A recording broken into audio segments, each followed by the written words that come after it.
कहाँ लिया? गांव से मेरे लिए क्या ला रहे? ये बिस्किट लाया सरदार। अरे ओ सांभा, ये देखा तूने?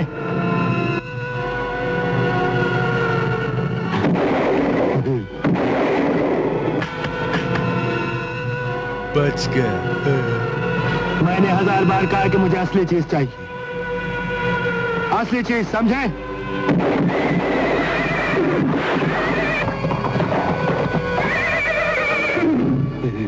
अब आएगा मजा। Britannia glucose D. गांव का हर बच्चा जानता है कि गब्बर की असली पसंद क्या है, असली चीज, समझे? असली ग्लूकोज से भरपूर ब्रिटानिया ग्लूकोज डी, ज्यादा स्वाद, ज्यादा शक्ति।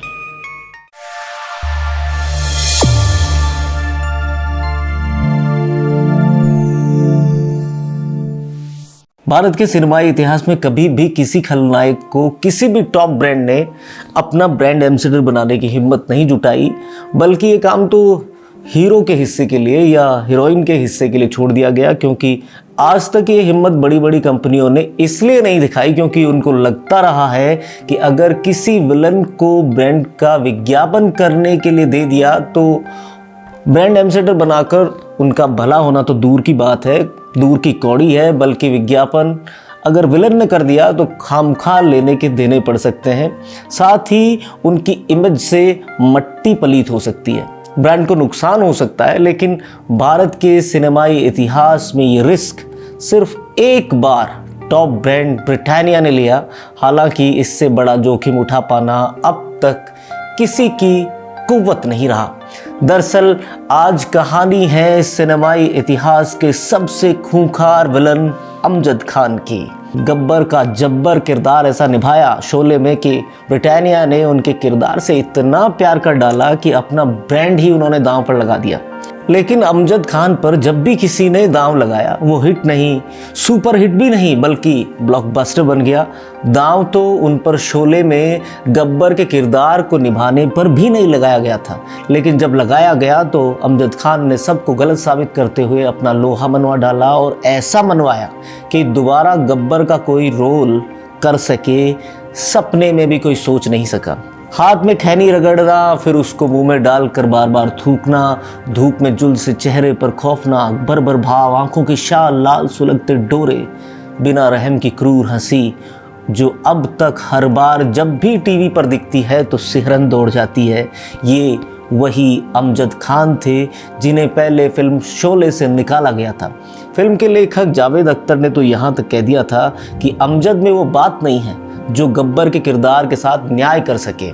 उन्हें इस मामले में पहले प्रतिभाहीन समझा गया और डैनी को ये रोल ऑफर किया गया था, लेकिन डैनी इस कदर व्यस्त थे कि गब्बर के किरदार को ना कहने के अलावा उनके पास विकल्प था ही नहीं। पर कुछ बातें किस्मत तय करती हैं। ये रोल तो सिर्फ अमजद जकारिया खान के लिए ही किस्मत ने बनाया था, तो दूसरा कैसे कर पाता। पर ये किस्मत भी परीक्षा लेती है और पूरा निचोड़ कर ही इतिहास में नाम लिखे जाने के अवसर देती है। अमजद ने हार नहीं मानी। वो फिल्म से बाहर थे पर गब्बर तो उन्हीं के अंदर था। रोल वो सुन चुके थे और सिर्फ उसी रोल के अंदर समाते जा रहे थे, जबकि वो जानते थे कि फिल्म से उन्हें बाहर कर दिया गया है। गब्बर का एक डायलॉग है, पूरा हिसाब होगा। खुद अमजद का भी हुआ पूरा हिसाब किताब। डैनी का इनकार हुआ तो वो वापस फिल्म के लिए लिए गए। अमजद तो अपने ज़माने के टॉप विलन जयंत खान के बेटे थे।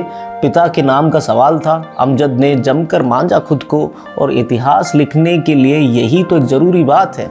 दरअसल अमजद खान तो बचपन से ही खिलाड़ी आदमी थे, थिएटर आर्टिस्ट थे, बचपन से एक्टिंग ही कर रहे थे। तो सलीम जावेद जिन्होंने शोले लिखी वो मान नहीं पाए कि थिएटर करके चंद फिल्में करने वाले अमजद गब्बर की क्रूरता को पर्दे पर उतार पाएंगे। रमेश सिप्पी जो शोले के डायरेक्टर थे, उन्होंने इस बात को समझा कि इस रोल के लिए अमजद के मन में एक आग लगी हुई है और वो ज्वालामुखी फटेगा तो एक्टिंग के अलावा सबको बहा ले जाएगा, और हुआ भी यही। फिल्म बनी और प्रदर्शित हुई। शुरू में लगा कि फिल्म नाकामयाब हो गई है, लोगों ने इसमें दिलचस्पी नहीं दिखाई और फिल्म के सब लोगों ने इसका दोष अमजद के माथे मढ़ना शुरू कर दिया कि उनकी कमजोर एक्टिंग की वजह से फिल्म फ्लॉप हुई। लेकिन चांद की रोशनी को परवाज पर देखने के लिए आसमान को एक पल नहीं घंटों निहारना पड़ता है। धीरे धीरे गब्बर सिंह का तिलिस्म जनता पर छाना शुरू हुआ और ये खुमार में बदल गया। फिल्म की इस हैरत अंगेज वापसी की वजह गब्बर यानी अमजद वकारिया खान ही थे। ये फिल्म ऐसी चली कि गली गली गब्बर का खौफ फैला और लोगों के मुंह पर उनके डायलॉग चढ़ गए। बच्चों को ये फिल्म नहीं दिखाई जाती थी क्योंकि गब्बर के खौफ से वो सदमे में आने लगे थे। उनका रोल बड़ों के भी रोंगटे खड़े कर देता था। उनकी लोकप्रियता अब सुपरस्टार्स से भी ज़्यादा हो गई थी। फिलॉसफी के पोस्ट ग्रेजुएट गोरे थुलथुले बदन वाले अमजद ने अपने सब्जेक्ट को मनोविज्ञान से ऐसा बदला कि वो दर्शन शास्त्र से निकलकर हर आदमी की मनोवैज्ञानिक स्थिति में क्रूरता के आयाम के शिखर पर बैठ गए और अपने गोरेपन पर उन्होंने भावों की कालिक पोत ली। अंजाम में जो निकला वो डाकू गब्बर सिंह कहलाया। असल जिंदगी में कैसा था गब्बर सिंह?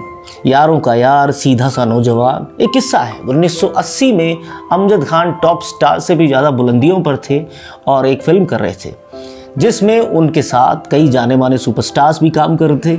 फिल्म को एक नया नौजवान डायरेक्टर डायरेक्ट कर रहा था। बड़े स्टार पहले तो सेट पर देरी से पहुंचते थे, फिल्म डायरेक्शन अपने हाथ में ले लेते, मन मुताबिक अपने डायलॉग बदल लेते, मतलब सीन तक अपने हिसाब से बदलने लगे। इस मनमानी से वो युवा डायरेक्टर बहुत ही निराश हुआ और एक दिन सेट के कोने में बैठकर रोने लगा। इस बात पर अमजद खान की नज़र पड़ गई। अमजद उसके पास गए, पूरा माजरा समझा और उसे कहा कि मैं कल सेट पर थोड़ा लेट आऊँगा, तुम मुझे इसके लिए बुरी तरह फटकारना, बस अपना आत्मविश्वास बनाए रखना।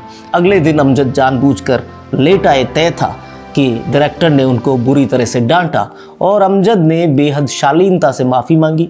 अमजद उस समय सुपरस्टार की हैसियत से भी ऊंचे कलाकार थे। बाकी लोगों ने अमजद को लगी फटकार देखी तो चुपचाप उसी दिन से उस युवा डायरेक्टर की बात माननी शुरू कर दी और ये मनमानियाँ जो वो कर रहे थे ये भी बंद हो गई।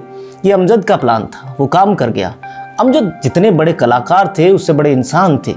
ये फिल्म बाद में सुपरहिट हुई। ब्रिटानिया ने अमजद के अंदर के सीधे इंसान पर दांव लगाया और साथ ही उनकी कमाल की एक्टिंग पर, और अमजद ने ब्रिटानिया के विश्वास को सही साबित कर दिया। विज्ञापन भी सुपरहिट हुआ। अमजद खान साहब पर हमारा ये किस्सा आपको कैसा लगा कमेंट करके हमें बताएं, शेयर करें और हमें सब्सक्राइब करें। शुक्रिया। Please subscribe and don't forget to press the bell icon to get notified whenever we upload a new video.